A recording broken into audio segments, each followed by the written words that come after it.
Hello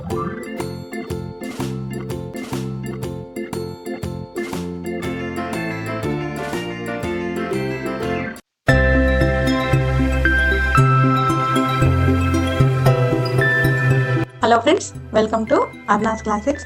ఈరోజు మన ఛానల్లో ఒక quick and healthy breakfast recipe చూడబోతున్నాము. అదే మసాలా పనియారం.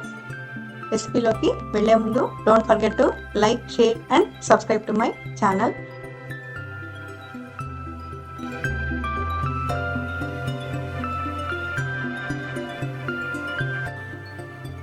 తయారీ విధానం చూసేద్దాం. దీనికోసంగా ముందుగా మనము దోశ పిండిని తయారు చేసుకోవాల్సి ఉంటుంది. ఇప్పుడు ఆ ప్రాసెస్ ఏంటో చూద్దాం. ఒక గ్లాసు బియ్యం, అర గ్లాసు మినపప్పు,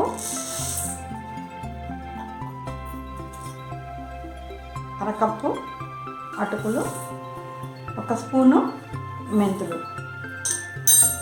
ఇప్పుడు ఇవన్నీ మనము బాగా కడిగి శుభ్రంగా నానబెట్టుకొని ఉంచుకోవాలి.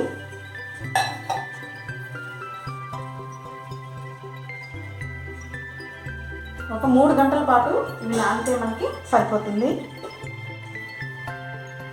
3 అవర్స్ అయిపోయింది. ఇప్పుడు ఇవన్నీ బాగా నానిపోయింది. వీటిని మనం మిక్సీలో కానీ వెట్ గ్రైండర్లో కానీ వేసి పిండి తయారు చేసుకోవాలి. ఇక్కడ వెట్ గ్రైండర్లో ఉప్పు వేసి నేను నానినవన్నీ ఇట్లా గ్రైండ్ చేసి ఉంచుకున్నాను. గ్రైండ్ చేసిన తర్వాత 6 to 8 అవర్స్ వీటిని ఫర్మెంట్ చేసి ఉంచుకోవాలి. ఇప్పుడు పిండి సిద్ధంగా ఉంది. నెక్స్ట్ ప్రాసెస్ చూసేద్దాం. ఇప్పుడు స్టవ్ మీద ఒక ప్యాన్ హీట్ చేసుకోవాలి. అది కొంచెం ఆయిల్ వేసుకోవాలి. ఆయిల్ కొంచెం హీట్ ఎక్కే వరకు వెయిట్ చేద్దాం. ఇప్పుడు ఆయిల్ హీట్ ఎక్కింది.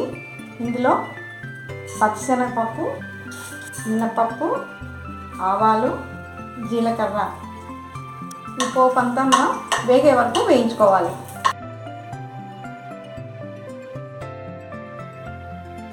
ఇందులో కొంచెం ఇంగువ కూడా వేసుకోవాలి.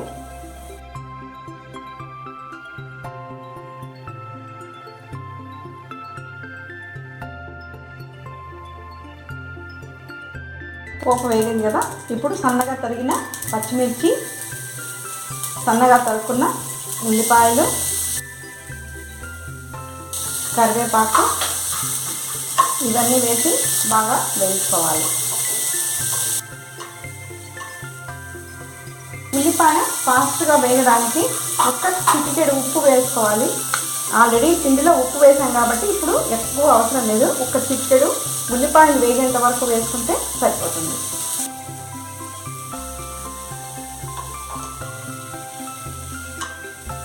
మూత పెట్టి 1 నిమిషం పాటు ఉల్లిపాయలు మగ్గించుకోవాలి. ఉల్లిపాయలు వాడిపోయింటే చూసేద్దాం.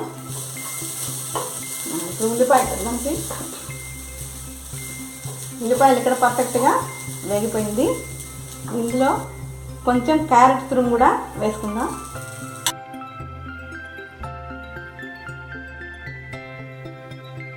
క్యారెట్ మరీ ఎక్కువ వేస్తే ఈ స్వీట్నెస్ మనకు పనియారం టేస్ట్ డామినేట్ చేస్తుంది కాబట్టి కొంచెం వేసుకుంటే సరిపోతుంది. అంతే. ఇప్పుడు స్టవ్ ఆఫ్ చేసేసుకోవచ్చు. ఇప్పుడు ఈ వేయించుకున్న ఉల్లిపాయలు ఇవన్నీ కూడా మనం పిండిలో వేసి బాగా కలిపేసుకోవాలి.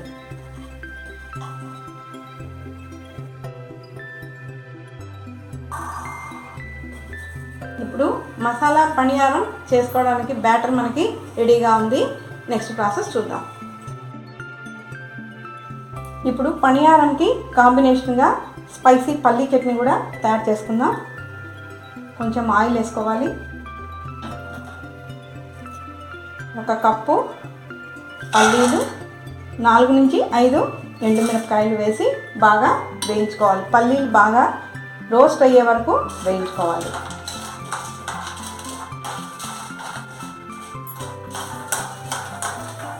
ఇప్పుడు పల్లీలు పర్ఫెక్ట్గా వేగిపోయినాయి. స్టవ్ ఆఫ్ చేసేసాను. ఇందులో 4 నుంచి 5 పచ్చి కొబ్బరి ముక్కలు, కొద్దిగా చింతపండు, టేస్ట్కి సరిపడా సాల్ట్ వేసి చల్లారనిచ్చాక మిక్సీలో వేసి చట్నీ రెడీ చేసేసుకోవడమే.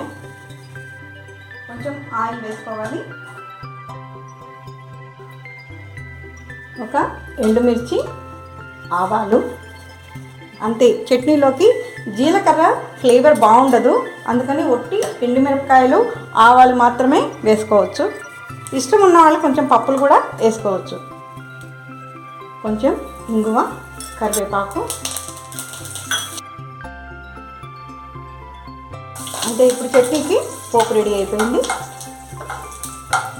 ఇది మనం చట్నీలో వేసి కలిపేసుకోవచ్చు. ఇంకా ఇప్పుడు చట్నీ రెడీ అయిపోయింది. ఈ పోపు కూడా మనం చట్నీలో వేసి కలిపేసుకుందాం. అంతే, స్పైసీ పల్లీ చట్నీ రెడీ అయిపోయింది. పనియారంలోకి బెస్ట్ కాంబినేషన్ ఇది మనకి. ఇప్పుడు ఈ పనియారం వెజల్ని ప్రీహీట్ చేసుకోవాలి. దీంట్లో సీజనింగ్ కోసం కొంచెం ఆయిల్ అప్లై చేసుకోవాలి. ముందు కొంచెం కొంచెం ఆయిల్ వేసి బాగా అప్లై చేసి హీట్ అయిన తర్వాత అప్పుడు మనకు అవసరమైన ఆయిల్ వేసుకోవచ్చు.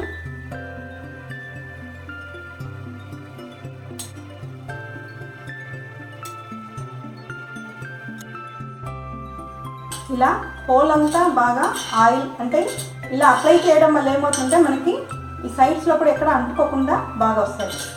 కాదు, ఈరోజు రేపు నాన్ స్టిక్ వాడడం మంచిది కాదంటున్నారు కదా, ఇలా మనం చేత్తో కూడా చక్కగా అప్లై చేసుకోవచ్చు.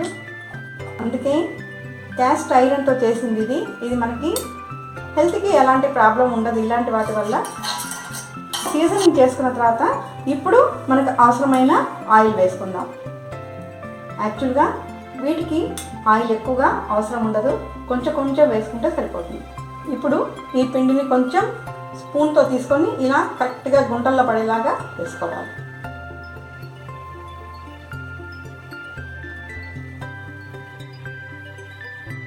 వేసుకుంటే సరిపోతుంది. ఇట్లా అన్నిట్లో ఫిల్ చేసుకున్న తర్వాత మూత పెట్టి 2 నుంచి 3 నిమిషాల పాటు మనం వీటిని కాల్చుకోవాలి. 2 నిమిషాలు అయింది, చూద్దాం. ఒకవైపు కాలిన వాటిని నెమ్మదిగా రెండవ వైపు కూడా టర్న్ చేసి కాల్చుకోవాలి. బాగా కాలిపోయినాయి, చూసారు కదా. ఇందుకోసమని నాన్ స్టిక్ లాంటివి ఏం కొనక్కర్లేదు. ఈ క్యాస్ట్ ఐరన్లో కూడా మనకి శుభ్రంగా బాగా అంటుకోకుండా వచ్చేసాయి. అయితే దీనికి కొంచెం సీజనింగ్ అన్నది చేసుకోవాలి. సీజనింగ్ అంటే ఏం లేదండి, కడిగిన తర్వాత కొంచెం ఆయిల్ అప్లై చేసి వాటిని తుడిచి పెట్టేసుకుంటే సరిపోతుంది. చూసారుగా, ఎక్కడ కొంచెం కూడా అంటుకోకుండా సూపర్గా వచ్చేసాయి మనకి.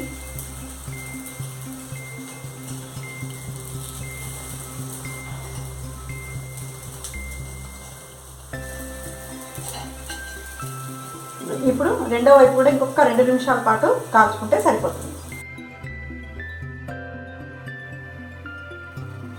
అంతే, వేడి వేడి పనియారం బ్రేక్ఫాస్ట్ రెడీ అయిపోయింది.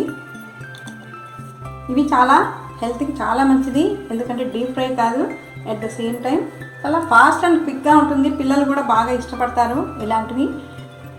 పిల్లలకి టిఫిన్ బాక్స్లో పెట్టడానికి కూడా చాలా మంచి ఐడియల్ రెసిపీ. సో ఫ్రెండ్స్, మీరు కూడా ఈ పనియారం రెసిపీని తయారు చేయండి. ఇది మసాలా పనియారం. మీకు ఎలా వచ్చిందో కామెంట్స్లో నాకు షేర్ చేయండి. Don't forget to like, share and subscribe to my channel. Thanks for watching.